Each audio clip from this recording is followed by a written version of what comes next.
to book club. You know, I decided today, fuck it, I'm not gonna put on my full Goodwill attire. It's 10 o'clock in the morning. I'm done trading. I've made my money for the day. I followed all of my rules. Oh my God, I'm so proud of myself. I think under an hour today in the market. Yeah, I'm happy about that. I haven't gotten any fucked up messages from any of my Airbnbers yet, so it's a good fucking day.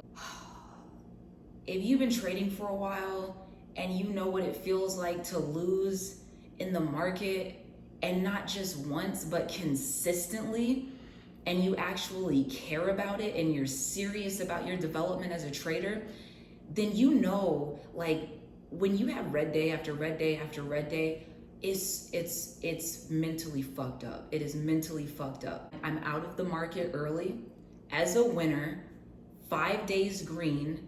I'm just really proud of that. You know what I mean? Because that the 5 day streak is not really like a bragging thing. What it represents is a change and growth in my discipline. So for all of the other things in life that I am not getting right, that I am not doing as well as I would love to be doing, this one is going well. So I'm just like, yeah. So I have so much gratitude for today. I have so much gratitude. Yesterday, I did some terrible trades. I did multiple terrible trades. Yesterday was bad. It was a red day until it wasn't. Came out of it luckily, but it was very risky what I did to come out of it. Today, I didn't do anything risky. Everything was within my trade plan. And so, man, that's just a good feeling. And I hit the goal, and we're good and we're out. Yeah, so anyway, so I'm gonna do some let's do some reading. Let's read. So technical analysis for dummies. Yeah. And we're gonna pick up on, we're on chapter 2. We split this up into 3. And so we'll just jump in right there. So we're gonna do chapter 2. And we're gonna start with accepting when the crowd is extreme. All right, so accepting when the crowd is extreme. I'm like debating if I wanna go all Unabomber and get like really comfortable here. And I do. I hope you don't mind me getting comfy, because, you know, I hope you're comfortable too. So I hope we both want good things for each other. Accepting when the crowd is extreme. You'll experience occasions when the crowd gets out of control and prices go haywire, moving by huge amounts of breaking support and resistance left and right. Your indicators are literally off the chart. Give me a minute. I'm so full of excitement right now. I'm excited, right? Yay to increasing discipline. Let's fucking go. I could be sitting at a nurse's station right now. 12 hours, bitch. 12 hours. Not today. Okay. Indicators like support and resistance work because of the law of large numbers. This law states that when thousands or maybe millions of observations of a breakout resulted in a reversal, say 90% of the time, you should attribute a 90% probability to the next breakout too. The law of large numbers applies to all indicators all the time, not just support and resistance. This is, except when the market runs off the rails and the crowd goes to extremes. This is the 10% of the time when market behavior isn't hewing to its customary norms, such as a price bouncing off support to the upside. At these times, acknowledge some of the strange characteristics of the crowd you have just joined by trading the same securities alongside of it. Famous investor George Soros called it reflexivity, meaning a two-way feedback loop in which mania or panic causes price to move abnormally, and those moves are then accepted by the very same creators of the mania or panic as vindications of their initial impulse. Soros contributed mightily to the understanding of crowd behavior by noting that no matter how hard you try, your knowledge of all the factors affecting securities prices is always incomplete. That makes you and everyone else fallible to a distorted view of reality that can get an iron grip on the imagination of the crowd. Every piece of new information has to be fitted into that distorted view, and anything that doesn't fit is discarded. Big rallies that lead to bubbles, severe overpricing divorced from reality, develop because a series of new events is forced to fit the rally model. If countervailing events are recognized but not heeded, the rally and the bubble are only reinforced. The same thing happens in a panic. Traders sell a large amount, see others following so that prices really do fall, and say, see, I predicted prices would fall. That trader then sells some more. The trader creates an environment that is then influenced by the very environment he created. Avoiding stampedes. You need to accept that people behave differently as individuals from the way they act when they're part of a crowd. Crowd behavior encompasses fraternities, sports teams, political parties, gangs, religious sects, sects like sectors, mobs, people attending an auction. The list goes on. A crowd is more than the sum of its parts. Otherwise, sensible individuals can behave in the most extraordinary ways when they become part of a crowd. One famous case is how people in the 17th century Holland saw tulip mania, the trading of tulip bulbs for some like $250,000 deflate overnight when someone mistakenly ate one, revealing how ridiculously far prices had diverged from any reasonable concept of value. At the opera, regular people don't shove others aside on their way to the exit. But if someone shouts fire in a crowded theater, people will trample each other to get out of the building.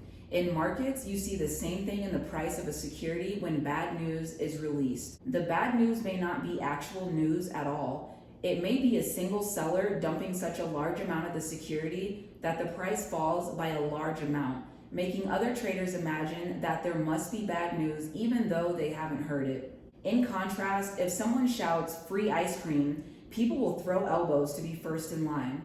The same thing happens to securities prices as they reach new highs, especially if an authority figure pronounces a security a gem and a bargain.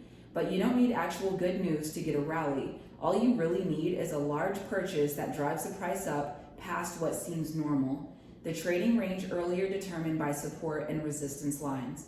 Don't be surprised when traders invent rumors to try to create a stampede in either direction. As a technical trader, you want to be sensitive to what the crowd is doing without succumbing to the ruling passions of the crowd itself. Technical traders work hard at not listening to chatter about securities, even from experts. You may get information overload and you may get disinformation, deliberately misleading information. All the information you need to make a trading decision is embedded in the price. The price incorporates the crowd reaction to information, and it's more practical to look at prices than to guess what the crowd might be thinking. When you check the news for the cause of a price action, do it with a healthy dose of skepticism, lesser devilry, playing games with traders' heads. Each security has its own crowd, and you'll get a payoff if you can figure out what pushes the buttons of the crowd that trades your security. One crowd may always respect a support line, for example, whereas others enjoy breaking the support line by just a little to induce selling so they can buy at a cheaper price. For more on support lines, see Chapter 10. In foreign exchange, or FX, the Fibonacci number sequence has a grip on many traders' imaginations. You may not respect the theory, but still want to know the retracement level that many in the FX crowd expect.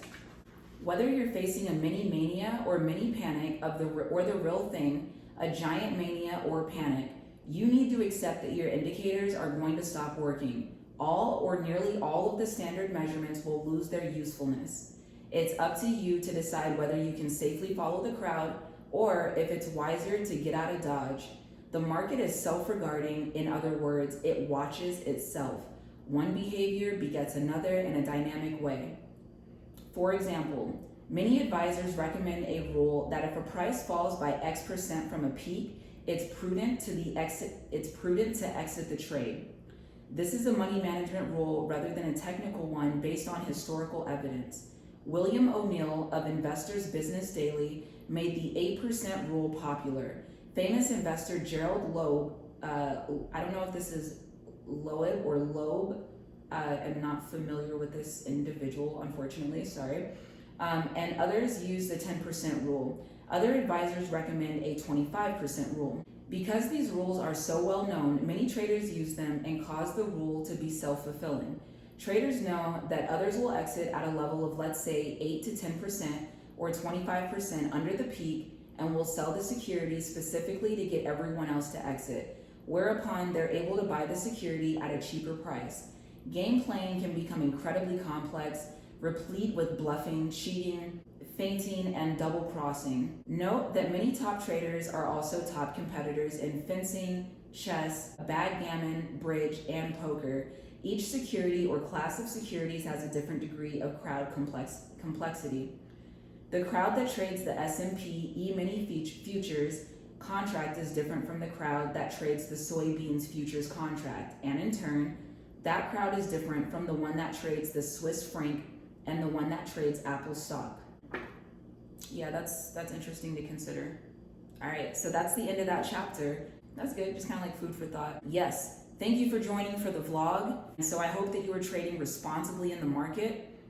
Hope that you are following all of your rules. And I hope that if you've noticed that any of your rules need to be modified at all, that you're taking the necessary steps to start testing some other things in the market, paper trading without your real actual live account, so that you can make sure that you're improving your technique along the way.